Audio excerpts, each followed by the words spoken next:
লাগে আৰু ইয়াৰ মতে লাইনটো ঠিক হ'ব লাগে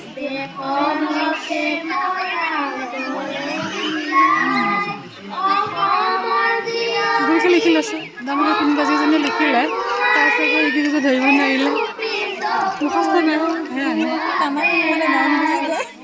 মনে মনে একদম স্পীডত গৈছে